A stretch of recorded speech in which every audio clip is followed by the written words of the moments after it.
మహాగణాధిపతయే నమః. ఓం గురుభ్యో నమః. ఓం శ్రీమాత్రే నమః. పరమేశ్వర స్వరూపమైనటువంటి జ్యోతిష, వాస్తు మరియు ఇతర అనేకమైనటువంటి శాస్త్రములను మనకు అందించినటువంటి మహర్షులకి నమస్కారం. హయగ్రీవ హయగ్రీవ హయగ్రీవేతియోపదయేత్తస్య నిస్సరతే వాణి జహ్నుకన్యా ప్రవాహవత్. అరుణాం కరుణాతరంగితాక్షీం ధృతపాశాంకుశపుష్పబాణచాపాం అనిమాదిభిరావృతాం మయూకైః అహమిత్యేవ విభావయే భవానీం. శ్రీమాత్రే నమః.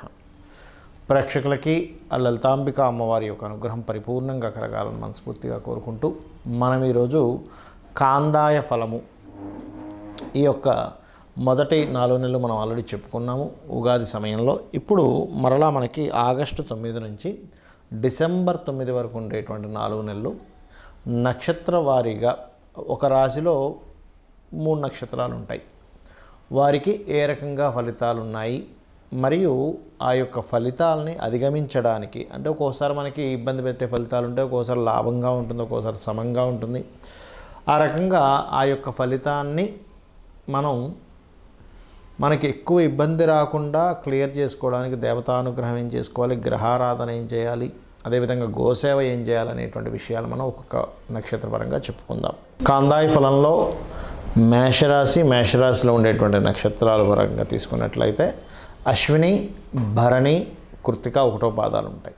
అయితే ఈ అశ్విని నక్షత్రం వారికి ఈ యొక్క 4 నెలలు ధన సంబంధించిన విషయంలోని, లాభ సంబంధించిన విషయంలో ఎలా ఉంది అని చూసుకున్నట్లయితే స్వల్ప ధనలాభ యోగం అయితే అశ్విని నక్షత్రం వారికి చూపిస్తుంది. అయితే ఇక్కడ మరొక విషయం కూడా చూసుకోవాలి మనం. 2వ స్థానంలో గురువు కూడా ఉన్నాడు కాబట్టి ఇక్కడ కొంచెం వేరే వాటికి ఇన్వెస్ట్మెంట్స్ అవుతున్నప్పటికీ కూడా విదేశీ ధనయోగం అనేటువంటిది మేషలగ్నం వారు మేషరాశి వారికి చూపిస్తుంది. ఇక భరణి నక్షత్రం వారికి చూసుకున్నట్లయితే కాందాయ ఫలంలో సమఫలము అంటారు. అంటే సమఫలం ఈ 4 నెలలు చూపిస్తుంది. ఏమొస్తుందండి సమఫలము అని చెప్పి చూసుకున్నట్లయితే ఇట్స్ వెరీ క్లియర్. మీరు 1,00,000 రూపాయలు ఖర్చు అవుతుంది అనుకోండి ప్రతి నెల, ఆ లక్ష కరెక్ట్గా అందేలా చేస్తుంది గ్రహస్థితి. మరి కృత్తికా నక్షత్రం శూన్యఫలం వచ్చింది. మరి కృత్తికా నక్షత్రం శూన్యఫలం వచ్చిందంటే ఏమీ ఉండదా అంటే కాదు. మీరు ఇక్కడ బాగా అర్థం చేసుకోవాల్సిన విషయం ఏంటంటే ఈ మేషరాశిలో 12వ అధిపతి 2లో ఉన్నాడు మేషరాశి వాళ్ళందరికీ కూడా. అయితే ఈ మేషరాశిలో వారికి అశ్వినికి ఒక ఫలము, భరణికి ఒక ఫలం వచ్చింది, కానీ కృత్తికా శూన్యం వచ్చిందంటే దాని అర్థం ఏమిటంటే మీరు ఇన్వెస్ట్మెంట్స్ చేసేటప్పుడు ఈ 3 నక్షత్రాల్లో వీరు ముఖ్యంగా కృత్తిక 1వ పాదం వారు మాత్రమే, మళ్ళీ 2, 3, 4 పాదాల వారికి డిఫరెంట్ అండి. కాబట్టి వీళ్ళు ప్రత్యేకంగా ఇన్వెస్ట్మెంట్స్ చేసేటప్పుడు చాలా చాలా చాలా కేర్గా ఉండాలి అని చూపిస్తుంది. మరి దీనికి ఏదైనా పరిహారం ఉందా?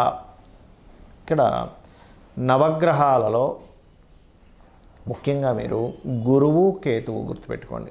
గురు, కేతు గ్రహాల దగ్గర దీపారాధన చేయడము, శనగలు ఉంటాయి, శనగలు, పసుపు రంగు వస్త్రము గురువారం నాడు దానంగా ఇవ్వడము, గోవుకి అరటికాయలు అంటారు, అరటికాయల్ని తినిపించడం, చిన్నగా కట్ చేసి గోవులకు తినిపించండి.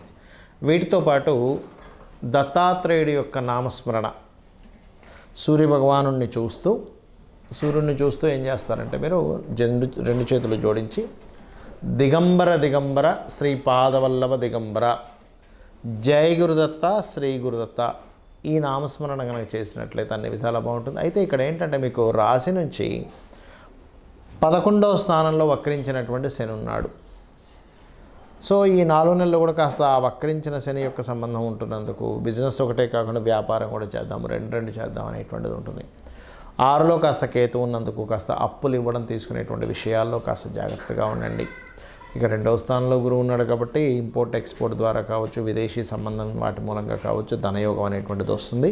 ఈ పరిహార మార్గం పాటించండి, అన్ని విధాలా బాగుంటుంది. ఈ కాందాయ ఫలాలు కానివ్వండి, రాశి ఫలాలు కానివ్వండి, మాస ఫలాలు కానివ్వండి, వార ఫలితాలు ఏవైనా కానీ ఒకటే గుర్తుపెట్టుకోండి, వీటన్నిటికంటే అతి ముఖ్యంగా మీరు చూసుకోవాల్సినటువంటిది మీ జన్మజాతక ఫలితం. ఎందుకంటే మనము పూర్వజన్మల్లో ఏదైతే కర్మని చేశామో ఆ కర్మ యొక్క ఫలితం ఈ జన్మలో మనం పొందుతూ ఉంటాము. మరి ఈ జన్మలో చేసేదండి, ఈ జన్మలో చేసే కొన్ని మంచి పనులు, సహాయం చేయడం, మాట సహాయం కావచ్చు, లేకపోతే ఇంకేదైనా సరే ఎవరికైనా పుస్తకాలు ఏమంటే ఇచ్చినవి కావచ్చు, అది కూడా కొంతవరకు మనం అనుభవిస్తూ ఉంటాం, ఇక్కడ అనుభవించమని కాదు. కానీ మనకి మనం ఎటువంటి పుణ్యకర్మ చేసినా నెక్స్ట్ జన్మలోకి వెళ్తుంది. అది 12 ఫైల్స్గా మారుతూ ఉంటుంది. అంటే ధనభావము, భాగ్యభావము, పుత్రభావము, వివాహము, జీవిత భాగస్వామి ఎలా ఉంటుంది అన్నీ కూడా ఈ జన్మలో ఎటువంటి కర్మని చేస్తామో ఆ రిలేటెడ్ సంబంధించిన ఆ 12 హౌజెస్లో అది వెళ్ళి చేరుతూ ఉంటుంది. అది గుడ్ ఆర్ బ్యాడ్. అందుకే మీరు ఏం చేయాలి, మీ యొక్క పర్సనల్ చార్ట్ ముఖ్యంగా చూసుకోండి. మీరు ఎదగలేకపోతున్నారు, లగ్నభావం ఎందుకు వీక్గా ఉందా, స్ట్రాంగ్గా ఉందా, ఎందుకు అనారోగ్యం వస్తుంది, ఎందుకు మీరు స్ట్రెస్ అవుతున్నారు. అలాగే మరొకటి ఏంటంటే ఇక్కడ ధనస్థానం. చాలామంది చూడండి ఎంతో టాలెంట్ ఉంటుంది కానీ డబ్బులు సంపాదించలేకపోతుంటారు. అంటే మీ ధనాధిపతి ఎక్కడో పాపకత్తిరిలోనో రాహుకేతు యాక్సెస్లోనో ఉన్నాడు. ఇదైతే ఎలా ఉన్నాడో దాన్ని బట్టి ధనం యోగం కూడా వస్తుంది. అంటే ఎలాగా, మీకు రియల్ ఎస్టేట్లో ధనయోగం ఉందనుకోండి, మీరు వెళ్ళి సాఫ్ట్వేర్ జాబ్ చేస్తానంటే కుదరదు, రియల్ ఎస్టేట్లోనే డబ్బులు వస్తాయి. సాఫ్ట్వేర్లో ఉందనుకోండి, సాఫ్ట్వేర్ కంపెనీ పెట్టుకుంటేనే వస్తుంది, అప్పుడు రియల్ ఎస్టేట్ చేస్తారు. అది కొంతమందికి రెండూ ఉంటాయి, సాఫ్ట్వేర్ ఉంటుంది, రియల్ ఎస్టేట్ ఉంటుంది. అలాంటప్పుడు డియోల్ ధనయోగాస్ అంటారు, వ్యాపార ధనయోగాలు ఉంటాయి. ఆ రకంగా చూసుకోవాలి. అంతేగాని ఏలినాటి శని వచ్చిందండి, సర్పదోషం ఉందండి అందుకే నాకు ధనయోగం లేదనుకోవడానికి కాదు. ఆ ఇబ్బంది, ఆ దోషం ఉంటుంది కాదనట్లేదు, కానీ దానికి సంబంధించిన పరిహారం చేసుకొని మార్గం వెతుక్కొని వెళ్ళిపోవాలి. ఎలా అంటే మనం ఒక ప్రదేశానికి వెళ్ళాలి, కూర్చొని ఆలోచిస్తున్నంతసేపు వెళ్ళలేం. సరే కాసేపు ప్లానింగు వెళ్ళడానికి ఏమిటని చెప్పి చూసుకోవచ్చు, కాసేపు మీరు ఆలోచించవచ్చు. కానీ చాలామంది తెలియక జీవితాంతం ఆలోచిస్తూనే ఉంటారు. ప్రయాణం చేస్తేనే గమ్యం వస్తుంది అనే విషయాన్ని మర్చిపోతారు. అదేవిధంగా మీ ప్రయత్నాలు సక్సెస్ అవ్వాలంటే మీ 3rd హౌస్ నుంచి మీ 4th హౌస్, అంటే మీరు ఏ డైరెక్షన్స్ గృహాల్లో, అది రెంటల్ అయినా ఓన్ హౌస్ అయినా, మీ పేరులో ఉండే వర్గుని బట్టి అది కూడా కొంతవరకు మీకు సపోర్ట్ చేస్తుంది మీ జాతకానికి. అదేవిధంగా సంతాన అభివృద్ధికి ఏం చేయాలి, అసలు వివాహం ఏ సమయంలో అవుతుంది, ఏ సమయం మీకు సరైన సమయం వివాహానికి, ఏ సమయం సరైన సమయం కాదు. అదేవిధంగా ఉద్యోగ సంబంధించిన విషయాలు కానివ్వండి, వ్యాపార సంబంధించినటువంటి విషయములు కానివ్వండి, మీ యొక్క పర్సనల్ చార్ట్లోనే ఉంటాయి, గుర్తుపెట్టుకోండి. అంటే ఏ వ్యాపారం చేయాలి, ఏ వ్యాపారం ద్వారా డబ్బులు వస్తాయి, ఏ ఉద్యోగం, అంటే ఉద్యోగం చాలామంది చిన్నపిల్లల జాతకాలు చిన్నప్పుడు మొట్టమొదటిగా చూసుకోవాల్సింది కేవలం ఎడ్యుకేషన్, అంటే ఎడ్యుకేషన్ హౌస్ మాత్రమే చూస్తారు. అలా కాదు, మీరు వృత్తి సంబంధించినటువంటిది ఏది ఉంది, ధన సంబంధించింది ఏది ఉంది కూడా పరిశీలన చేసుకోవాలి.